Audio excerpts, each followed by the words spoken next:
Bienvenidas y bienvenidos a la nueva Masterclass de título Soluciones basadas en la naturaleza y sostenibilidad urbana con Bruno Augusto de la Universidad de Aveiro. Tenemos el placer de contar con él, que es doctor en Ciencias e Ingeniería Ambiental. Forma parte del Departamento de Medio Ambiente y Planificación del Centro de Estudios Ambientales y Marinos y en su labor como investigador lidera el área de investigación en sostenibilidad ambiental. Bruno está especializado en planificación urbana, cambio climático y calidad del aire y es experto en modelización ambiental multiescala y experimentos físicos en túnel de viento. En el marco del webinario de LAIF City Life, Resiliencia Urbana ante los retos futuros, que se está realizando en colaboración de la Universidad de Aveiro en Portugal, se han diseñado hasta 3 sesiones o clases magistrales y esta es la segunda de ellas. Entonces, en el día de hoy, Bruno nos acercará a algunos de los grandes desafíos que enfrentan hoy las ciudades para avanzar hacia modelos urbanos más sostenibles, resilientes y eficientes en el uso de sus recursos. Y es que hablar de sostenibilidad urbana ya no implica únicamente pensar en el futuro, sino en cómo respondemos a problemas que afectan hoy, en el presente, a nuestras ciudades y a la calidad de vida de quienes las habitamos.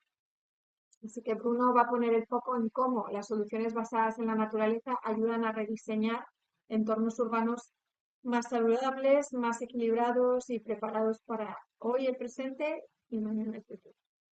Así que esperamos que sea de interés de todos los participantes. Bruno, el tiempo es para ti. Muchas gracias.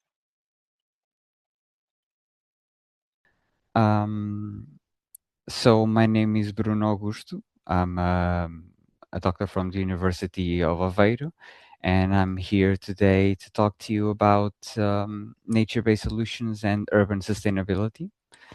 I will actually start with the urban sustainability part, and then we'll move on to the part about nature-based solutions. So you have my email here, and I'll show you the email in the end. So if you ever want to contact me, you can. Thank you so much to LAIF City Life for inviting me for this talk. And so to start, when we picture a sustainable city, we often think of an idealized postcard like the image we have here: solar panels, wind turbines, the pristine green spaces, gleaming skyscrapers. But behind this nice drawing, there is a massive, highly complex planning challenge. And what does sustainability actually mean when you're the one tasked with designing a real city? So don't be scared about this slide. This is the most dense slide, and also urban sustainability. It's much more complicated than this. But when we're talking about urban sustainability, what are we talking about? Are we talking about the environmental part, where we want to lower greenhouse gas emissions, want energy efficient buildings, where we want renewable energy use, sustainable water management, the protection of urban green spaces and the biodiversity? Are we talking about the social sustainability, affordable housing, social cohesion, public safety, or the economic sustainability, the efficient use of resources, the economic resilience? All of these can be possibly interpreted as urban sustainability. It comes down to the sustainable urban planning. If you want a compact city development or a sprawled city development, even in some cases, if you want a mixed land use, walkable neighborhoods, transit-oriented development, or if you want to focus on resilience and climate adaptation, of course, climate change adaptation, flood protection, heat wave mitigation, infrastructure resilience, and this goes through governance and management, citizen participation, transparent governance, data-driven urban management, and long-term planning.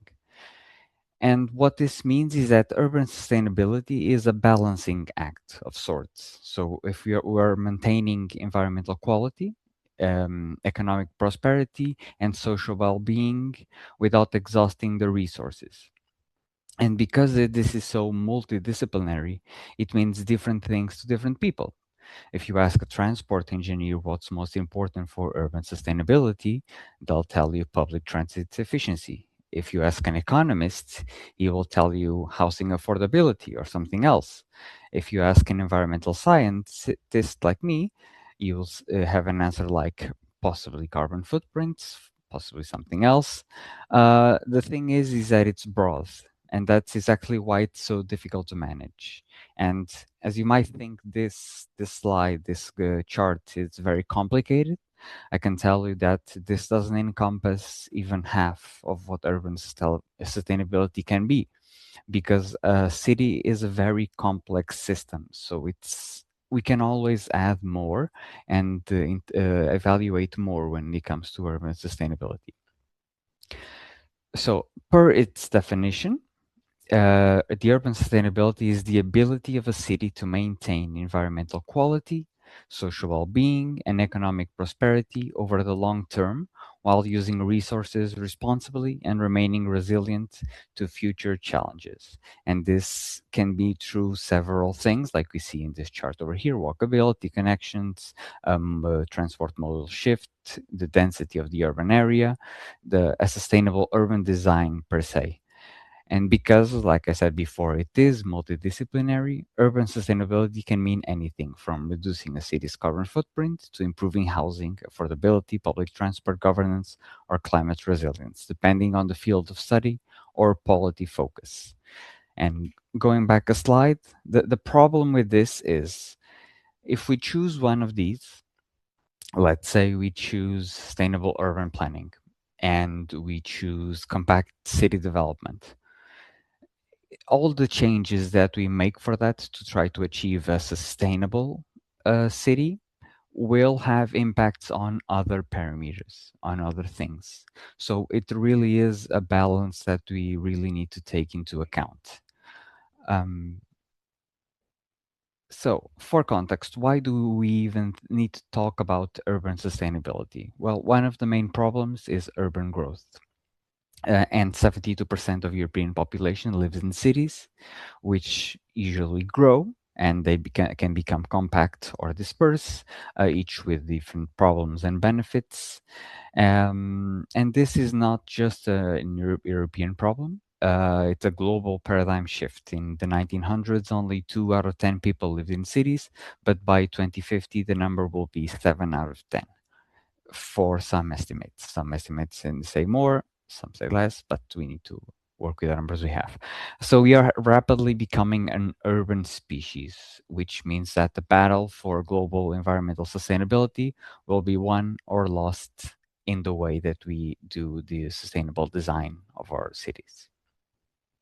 Now, cities, because of their shape, because of their form, and their multiple characteristics, their infrastructure, their morphology, the mix of geography and population density and socioeconomic capacity, are more vulnerable to climate change, with a myriad of problems that come and go because of these specific characteristics of the urban area and the literal layout of the built environment. You can see here that there are many, many moving parts. There are the vegetations, there are the impervious surfaces, the climate and geographic conditions, and all of these are urban development factors that we have to take into account. And as I mentioned before, we can't we can just focus on one and study one individually, but it's not really the correct way to approach this, because all of these impacts, well, and parameters and factors will have impacts on the others. And since this is a whole system that we are studying, we need to be very careful how we study their connections, and how changing one factor will inevitably alter the others. So there comes a need for an urban adaptation, and this brings us to that concept. The United Nations addresses this directly through the Sustainable Development Goal 11, which challenges to make cities inclusive, safe, resilient, and sustainable. But to adapt, of course, we need a plan. And how do we actually step forward? Well, some tools, like for example, the frameworks like the Covenant of Mayors, provide an excellent step-by-step tools to identify risk and implementation strategies. And there are other climate risk assessment studies that you can work with. However, there is a major gap in traditional planning.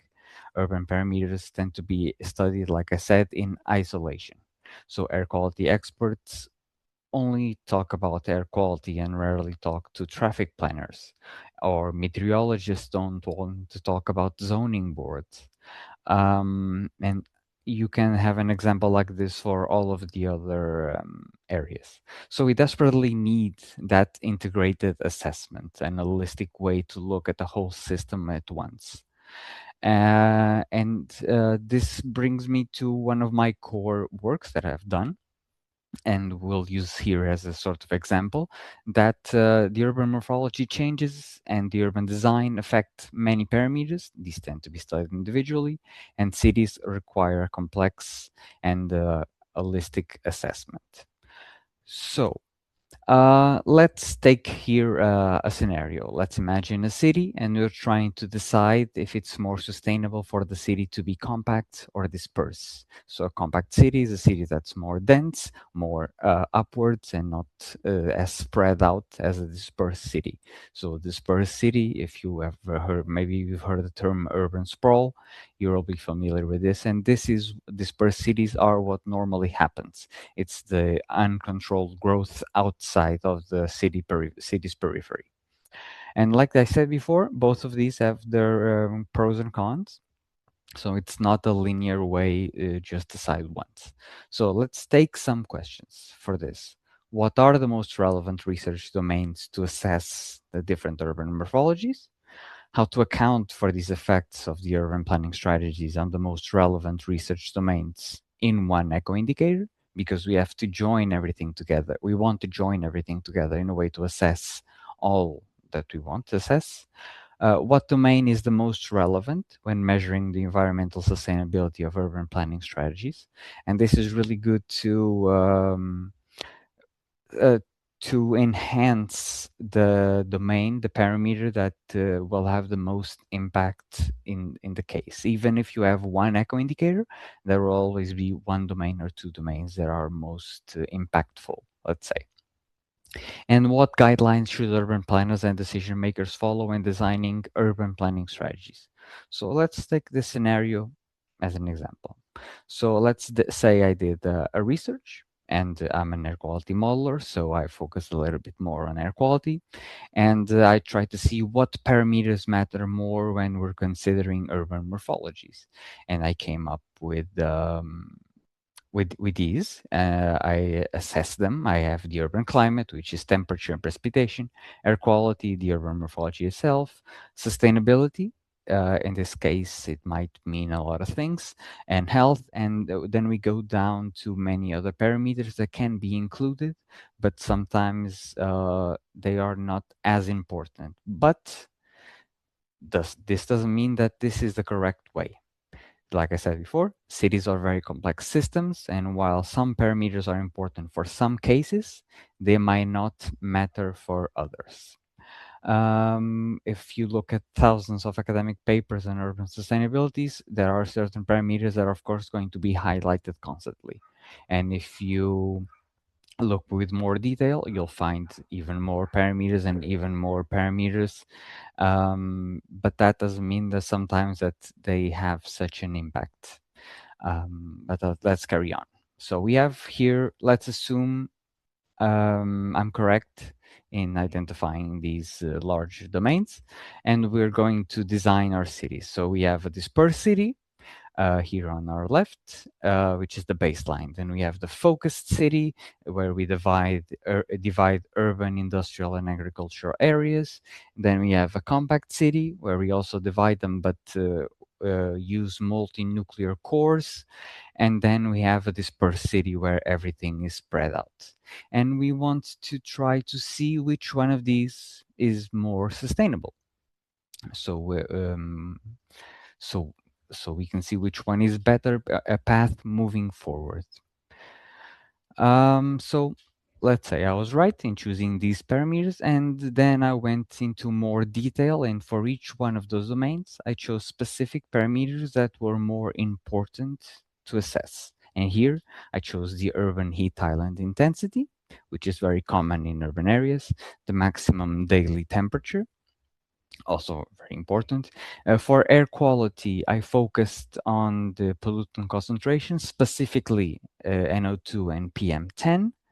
For health, I focused on population weighted exposure, PM2.5, and the diurnal temperature range. And sustainability slash energy, here we mix a little bit of both. We have the Bowen ratio, which works with energy heat fluxes, and CO2 emissions, which here are representing the greenhouse gas emissions. And mobility as well, which really is a very important parameter. We see passenger transport and freight transport. So we are assuming that I'm correct in identifying these parameters as the most important.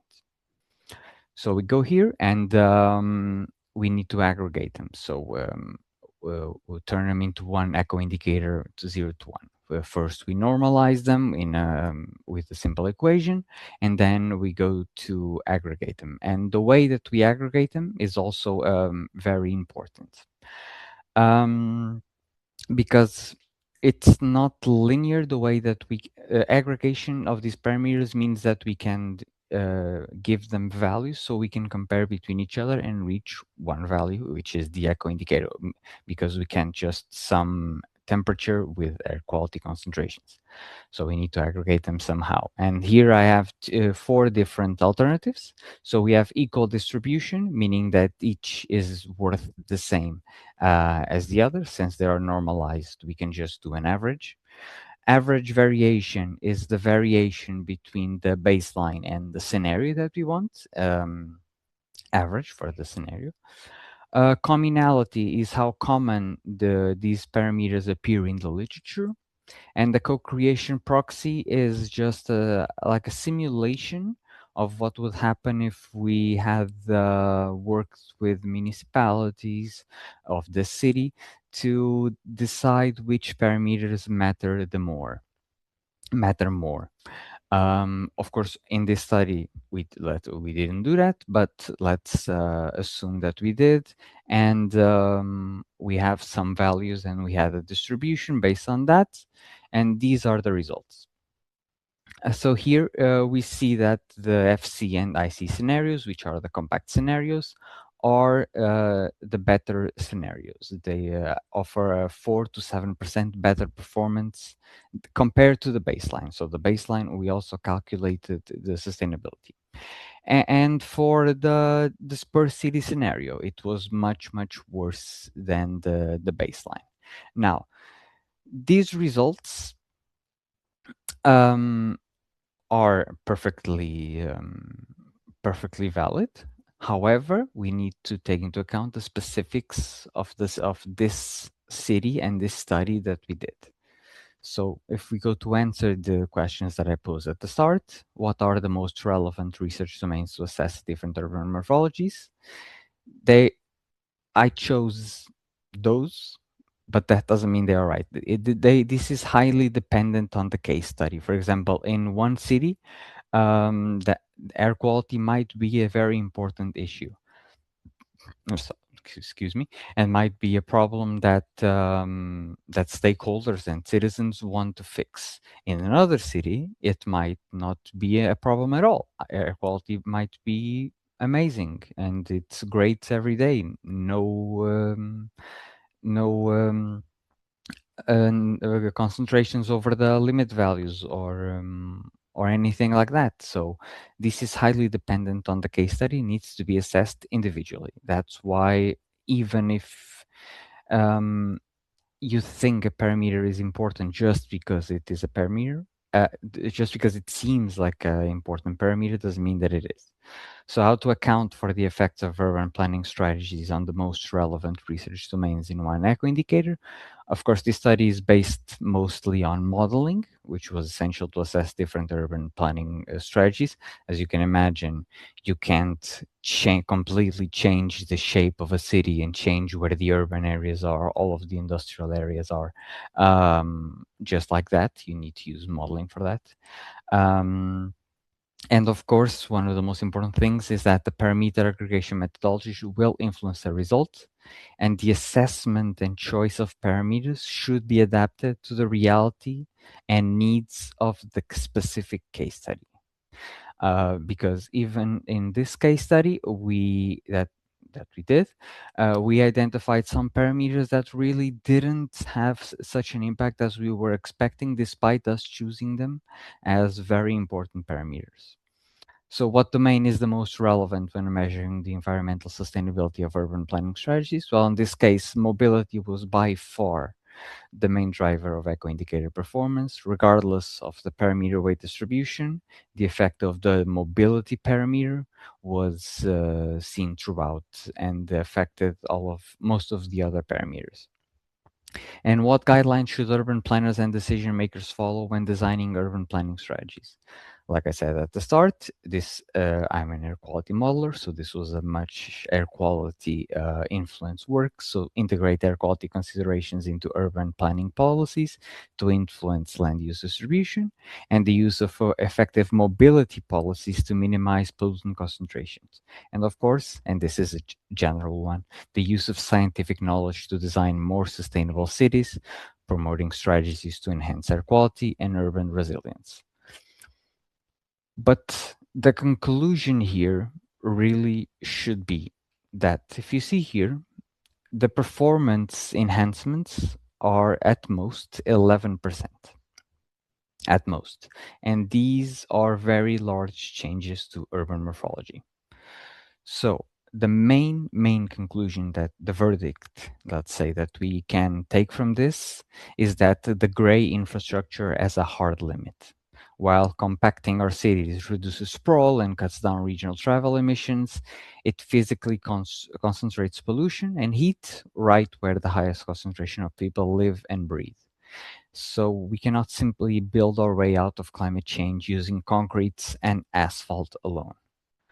So there is a breaking point to hard infrastructure. If we look at our traditional engineering solutions, the levees, the seawalls, concrete stormwater channels, massive air conditioning systems, they are hitting a breaking point. They are energy intensive to build, wildly expensive to maintain, and dangerously inflexible. When extreme climate events exceed the rigid design limits, they completely fail. So we need an entirely new paradigm, working with nature instead of fighting against it. So we need new adaptation strategies, the next step to urban planning. And if we go back to the Sustainable Development Goal 11, it targets safe housing, sustainable transport, disaster resilience, and green spaces. And we have to wonder, how do we achieve all of this at once if concrete hits a ceiling, so to speak? And the answer lies in shifting our focus from gray design to living dynamic infrastructure. And this is the transition that we get for nature-based solutions and how they fit into these sustainable development goals. They are sort of the bridge that connects the traditional urban planning with environmental impact mitigation, disaster resilience, and community well-being. It's not all sunshine and trees, as we'll see, but they might be the next step forward. But we'll talk about it. So the formal definition for nature-based solutions are solutions that are inspired and supported by nature, which are cost-effective, simultaneously provide environmental, social, and economic benefits, and help build resilience. And such solutions bring more and more diverse nature and natural features and processes into cities, landscapes, and seascapes through locally adapted, resource-efficient, and systemic intervention. So they are a way to integrate nature into what we have in our cities to create these green spaces, these blue spaces, and reap their benefits as we take nature as inspiration. Um, when you think of nature-based solutions, they are an umbrella framework. What this means is that at the top, it encompasses ecosystem-based approaches, ranging from strict environmental protection to active restoration and infrastructure management. At its core, it targets serious societal changes like food, water, and climate security. And at the bottom, it delivers a mandatory dual benefit, intentionally, and if they are intentionally designed to maximize both human well-being and biodiversity benefits at the same time. And this is one of the problems, is that they, like most of urban planning, and this is a solution based on that is urban planning, we really need to consider the pros and cons and really how to do it well to maximize the things that we're doing, or else we're just planting trees for the sake of planting trees, and that's never a good thing. So, as an example of adaptation strategies, they manifest in many practical ways depending on the hazard. For example, for flood mitigation, we can look at wetlands and rain gardens. For erosion, we can look at coastal vegetation. For heat mitigation, which compact city model shows as a great threat, we look to urban canopies and river floodplains to cool things down naturally. And here in the picture on the left, you can see more impacts of nature-based solutions. You have the purification of water that is going to go to a groundwater storage. If you have nature-based solutions, of course, you have more infiltration because of different types of pavements. Then even if it's gray water, you can clean it a little and use it for something else, and it's better as if you have an infiltration and a cleaning system, it works well when it goes to discharge. I mentioned already storage, like reservoir, and it's good for flood mitigation, and of course retention, where we have the rain gardens and bioswales and flood retention lakes. And this works for, like I said, flood mitigation, erosion and landslide mitigation, improve air quality, improve water supply, of course, fire risk mitigation, which is a very interesting topic, and heat mitigation. Because by creating shadowed areas with trees, and we create more cooling surfaces, and not just that, we can have green roofs as well. That by changing the albedo, we change the evapotranspiration, which also helps to cool. And with green walls, we can also cool the buildings, which leads to less use of air conditioning systems, which uses less energy, which in turn will have an impact on the on energy as well. Um, Another example was like I was talking about still about water, the water cycle. In nature, rain falls, it infiltrates the soil and then evaporates. In a conventional gray city, we seal the ground with pavement, with concrete, and this creates a massive volumes of poor quality surface runoff and overload our drainage pipes. And even if we discharge this water into the seas, we're polluting it. So a sustainable urban water cycle uses NBS, like permeable pavements, bioswales, to mimic nature, treating and infiltrating water locally while reducing freshwater consumption. Another example is I mentioned trees, that you can't just plant trees just for the sake of it, and you shouldn't. They are not just decorative ornaments, even though most municipalities plant trees for this specific reason. They are a highly efficient functional infrastructure. A strategically placed tree shades a building, drastically reduces the building's energy demand, like I was saying, for cooling, and simultaneously can absorb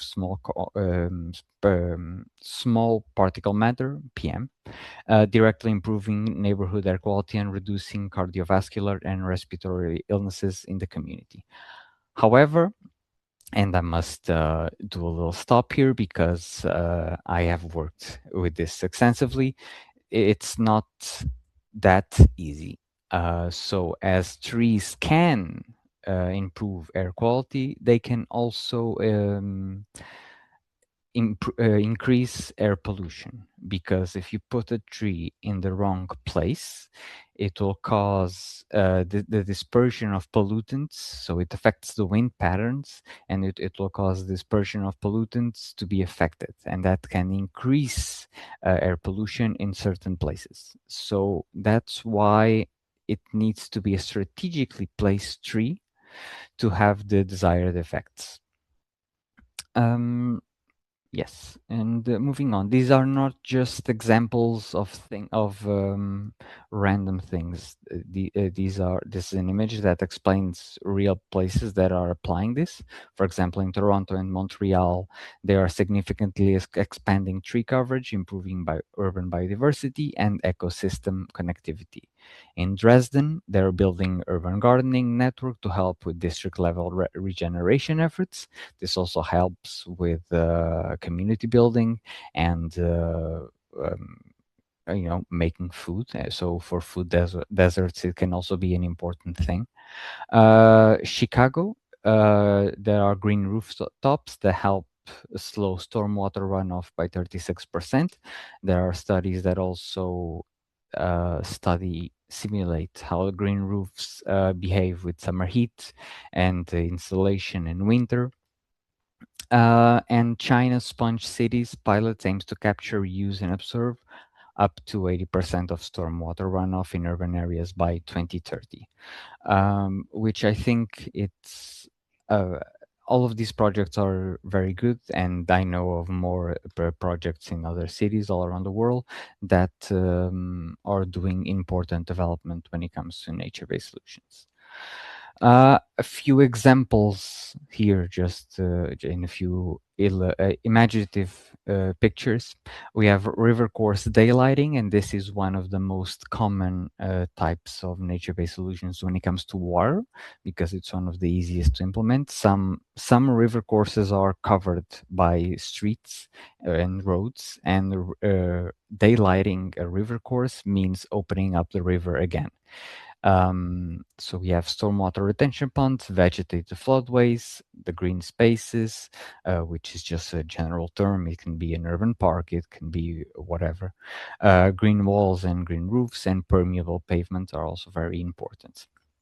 And for example, one of the examples I was talking about is Eindhoven in the Netherlands. It's a prominent UNALAB demonstration site. It's a very interesting project that ended a few years ago, if you want to search about it. They are dealing with classic urban challenges: biodiversity loss, densification, flooding, and heat stress. And their answer was a synchronized rollout of green walls, permeable pavements, river course daylighting, and stormwater retention ponds scattered right through the urban center. And in this case, I also have to stop and say a little bit something again, because this is not just pros. So yeah, we are talking about the direct effects of nature-based solutions, but there is also the other side, the indirect effects. And I have done one of my works in the past was to simulate here in specifically in Eindhoven the implementation of nature-based solutions. And what I found out happens is that when you place a nature-based solution, the models say, and statistics say, that more people will go towards the area where there are nature-based solutions, which makes sense. There are usually prettier areas, so people go there. What this causes is an increase in rent, which might cause gentrification of the neighborhood, which is also not a very good thing usually. What this also causes is that since people go towards those areas become more dense. By becoming more dense, they become hotter. So if we put nature-based solutions and they cool the environment, but more people go there and the houses get more expensive and it gets a little hotter. In some simulations, in most simulations, I would say, it doesn't get hot enough as an indirect effect to take down the direct effect, but still it tones down the cooling from the original nature-based solutions. So it's really a balance, like I mentioned at the start, with urban planning strategies, that we have to take into consideration all of these different factors and effects. A few more examples, like from large-scale urban wetlands and green parks to retrofitting light rail tracks with grass, wrapping massive concrete highway pillars in vertical vegetation. NBS can really scale up or scale down to fit wherever space is available in a very dense city. For example, just restoring a park can be considered as a nature-based solution, and it's one that has a major effect, and it's usually one that is less expensive than most other NBS that you have to implement from scratch. And here we can really see a ground view of this. On the left, you have a picture of a house with all of its heat, um, and on the right you have the image of the urban area, the urban canopy, and we see that there is a large discrepancy of temperatures, but we have a ground temperature of 66 degrees. Now if we have like a green corridor, um, multiple trees, we are creating more shade and we're cooling down the area. So at the picture at the bottom right, you see that the ground temperature is at 30 degrees. So imagine, for example, if that wasn't even concrete or cement, if that was a permeable ground, maybe it would be cooler. So we need to think about these things as a combined effect. And there are many studies on this. So now for the good things, the benefits of nature-based solutions. First, microclimate regulation and cooling. Trees, green spaces, and vertical greening provide shade and evapotranspiration, and this actively lowers local temperatures and directly mitigates the urban heat island effect in dense concrete areas. Like I said, sometimes it's not just that, but they do mostly that. Advanced stormwater management. Instead of forcing rainwater into overload the drainage system, features like rain gardens, bioswales, and wetlands naturally absorb, slow down, and store water. And this significantly reduces urban flooding risks and recharges groundwater aquifers. Air purification. Vegetation can act as a natural filter, trapping particle matter and absorbing gaseous pollutants from the air. Concurrently, um, they can also stop pollutant dispersion and create local areas where pollution is higher. So we need to be careful. Carbon sequestration. Urban forests, parks, and soil capture and store carbon dioxide, contributing directly to a city's net zero and climate mitigation goals.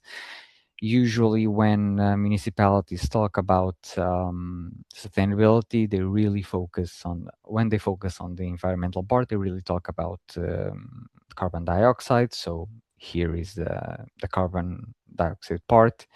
Biodiversity ecosystems. NBS restores degraded habitats and can restore degraded habitats and creates ecological corridors within concrete jungles, allowing native plants, birds, and insects to migrate and thrive. Of course, infrastructure cost effectiveness. This is a socioeconomical and financial advantage. Building and maintaining natural infrastructure can be up to 50% more cost effective than building heavy gray infrastructure while delivering the exact same type of utility, for example, flood protection. Another aspect is long-term adaptability. Traditional concrete infrastructure is rigid and degrades over time, and nature-based solutions are dynamic and adaptive, hopefully, if they are designed well. So as ecosystems grow and mature, like trees growing larger, their capacity to protect the city against severe weather and climate uncertainty actually increases. So building energy savings, green roofs and walls, like I mentioned before, can act as natural insulation for buildings, and they reduce indoor heating and cooling demands, drastically lowering municipal and private energy costs, which also decreases the impact of climate change on the urban areas. Social, physical, and mental public health. This is also a very interesting topic for me. With access to urban nature, it's proven to drastically lower stress, improve mental health, and encourage active and healthy lifestyles. In fact, urban trees in major megacities generate hundreds of millions of dollars annually in healthcare cost savings, purely through pollution reduction and health improvements. We have, of course, social equity. Well-planned urban green spaces provide safe, accessible public areas for recreation, closing equity gaps, and improving livability for vulnerable and urban populations who are often hit hardest by heat waves and climate hazards. And of course, we talk about water purification. Soil and wetland plants filter heavy metals and excess nutrients out of urban runoff before it reaches the water bodies. But this is no, like I said, trees and sunshine. I've mentioned a few of the limitations and problems with nature-based solutions. There are, of course, these three that I want to highlight. The measurement gap. It's very difficult to quantify the success for site-specific, context-dependent projects because it's very difficult to replicate that because each city it is on place and each solution will have different impacts based on the different contexts. The maladaptation risk. Poorly designed projects may fail to address the intended threat or create new problems. Let's say you plant trees to reduce the urban heat island effect. Very well, you reduce temperature. However, they are a species that releases a lot of pollen, and you create more allergies and asthma for people, and that creates health risks. And of course, there is the greenwashing danger. So corporations may exaggerate the NBS impacts to mask continued environmental harm, and this, I think, is one of the most important things. So the NBS are powerful, but they are not the solution that cures all. The success requires rigorous measurement, genuine commitment, and careful design to avoid unintended consequences. Um, as for policy recommendations, first we must understand that local environment problems deep we must understand local environment problems deeply and project how they will evolve with climate change. Second, we must discuss MBS scenarios in multidisciplinary teams and rigorously test them using advanced modeling tools because these are the best way one of the best ways. I'm a little bit biased, but they are the best way to assess these scenarios. Third, remember that NBS benefits are highly localized, and simply increasing the total area of nature randomly will not increase the overall benefit if it's placed incorrectly. And finally, we need to be honest, while NBS can filter pollution and most effective ways to improve air quality will always be reducing atmospheric emissions at the source, such as transitioning to electric vehicles and clean energy. And here we go back to our example at the start that mobility has a very strong role in urban areas. So, almost to wrap up for the last slide, multifunctionality is key. Unlike rigid gray infrastructure that serves a single purpose, nature-based solutions provide an adaptable toolkit that simultaneously tackles climate adaptation, air quality, stormwater management, and public health. The limit of great design, as demonstrated by that case study, which you now know is the Aveiro region, changing city layouts or compacting concrete has a clear limit, and we cannot build our way out of urban climate vulnerability using traditional engineering alone. And finally, the integrated future. True urban sustainability requires moving away from isolated planning silos and embracing a holistic approach that blends smart urban morphology with strategic nature based networks that create resilient and livable cities. So, thank you very much for your attention. Here is my email that you can have any questions if I wasn't clear enough, and hopefully Marta is here to lead us to the end of this session. Como hemos seguido haciendo en otras sesiones, lo que hacemos es recoger algunas de las preguntas que hemos tenido los participantes y, bueno, pues en este caso plantearlas. Las voy a hacer en español, Bruno, and if you don't understand, I can, of course, jump into English, okay? So I can do it in Spanish, plus then I'll do it in English, and then you can go ahead. Um, bueno, la primera pregunta que hemos escogido viene relacionada con, bueno, viene a decir lo siguiente: ¿cómo las soluciones basadas en la naturaleza pueden ayudar a ciudades ribereñas a mejorar su resiliencia y reducir el riesgo hídrico? Pues como en inundaciones, supongo, erosiones o en eventos de lluvias extremos. So, in English, how can natural-based solutions help riverside cities strengthen their resilience to climate change and reduce water-related risks? Uh, well, it's a very interesting question, and the reason why I think it's interesting is because I don't work with water at all, and Good. nature-based solutions and water at all, and I'll explain why. Um, Nature-based solutions can be used by waterside cities for especially for flooding, for even land retention, for shore cities. Um, the problem is that modeling that is very hard. Uh, Implementing that to study it is even harder. So that they happen. There are studies about that. What I would advise anyone that's interested in that is to research more, because they will find specific examples, not that many, because it's very complicated and very expensive to implement nature-based solutions for these types of problems, especially for water. That's why the river daylighting is usually the most common thing that we see with really urban areas and water, because it's just taking out a road and the river is there, and that's sort of an easy thing to do. To actually have a large scale project that's often required for those areas, it's very hard and expensive, and it's also very hard to model.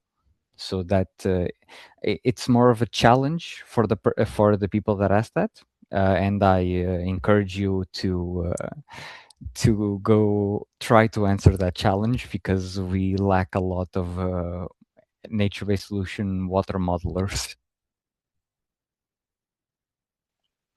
Okay, I thought that the mangroves was one of the options, but I don't, maybe it's not for cities, no? The It's what? more the mangroves. I don't know what mangroves are. Okay, okay, don't worry about it, don't worry about it. Okay, second question. Vamos para la segunda pregunta.